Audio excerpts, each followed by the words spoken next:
बिस्मिल्लाहिर्रहमानिर्रहीम। अस्सलाम वालेकुम दोस्तों, उम्मीद करता हूँ आप सब लोग खैरियत से होंगे। आप देख रहे हैं सुल्तानी एम्पायर और मैं हूँ रमीज़ सुल्तानी। दोस्तों, आज की वीडियो में हम बात करेंगे यतीम के हक़ के हवाले से।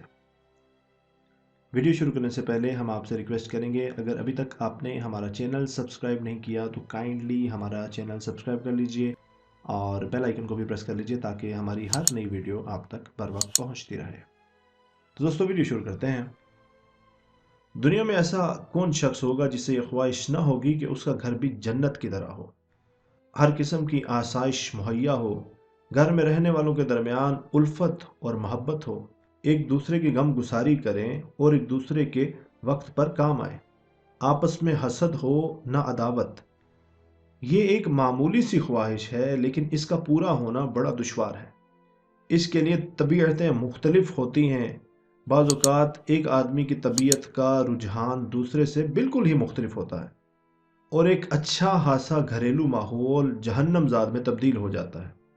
घर में अल्लाह का दिया सब कुछ होता है लेकिन सच पूछिए तो कुछ नहीं होता, इसलिए कि राहत और खुशी का ताल्लुक दिल से है। दिल ही खुश नहीं तो सब बेकार है।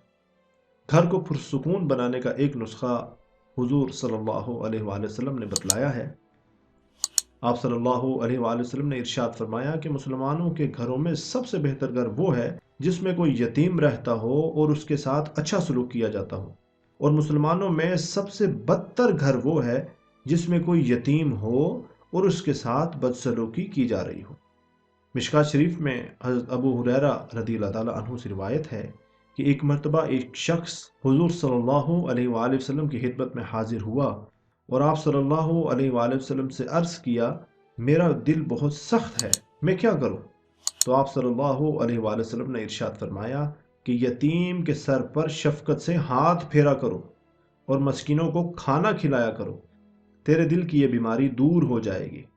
निसाई शरीफ में है कि हज़रत खालिद बिन उमर रज़ियल्लाहु ताला अन्हु से रिवायत है कि हुजूर सल्लल्लाहु अलैहि वसल्लम ने इरशाद फरमाया कि ए मेरे अल्लाह, मैं दो कमज़ोर किस्म के लोगों के हक़ को मोहतरम करार देता हूँ, यानी यतीम और बीवी के हक़ को। इस्लाम से पहले ये दोनों तबके निहायत मजलूम थे। लोग यतीमों का माल हड़प कर लेते और फिर उन पर तरह तरह के मुजालिम करते थे।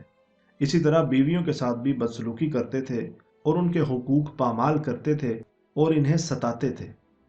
इस्लाम ने इन दोनों मजलूम तबकों की दस्तगीरी की और इन्हें मुआशरे में ऐसा बाइज़्ज़त मकाम अता किया कि मुहज़्ज़ब से मुहज़्ज़ब मुआशरे में भी इसका तसव्वुर नहीं किया जा सकता। हदीस में है कि यतीम पर जुल्म होता है तो अल्लाह ताला का अर्श कांपने लगता है कि इस बेचारे का अल्लाह के सिवा वाली और वारिस भी तो नहीं। अल्लाह पाक से दुआ है कि वो हमें यतीमों के हुकूक को पूरा करने की तौफीक अता फरमाए और हमारे कुलूब को अपने फ़ज़ल से मुआरफ़त इलाही अता फरमाए और हमारे कुलूब को नरम फरमाए। अगर आपको हमारी वीडियो पसंद आई हो तो इसको लाइक और शेयर ज़रूर कीजिएगा। इंशाअल्लाह अगली वीडियो में आपसे मुलाकात होगी। अपनी दुआओं में याद रखिएगा। अल्लाह हाफ़िज़।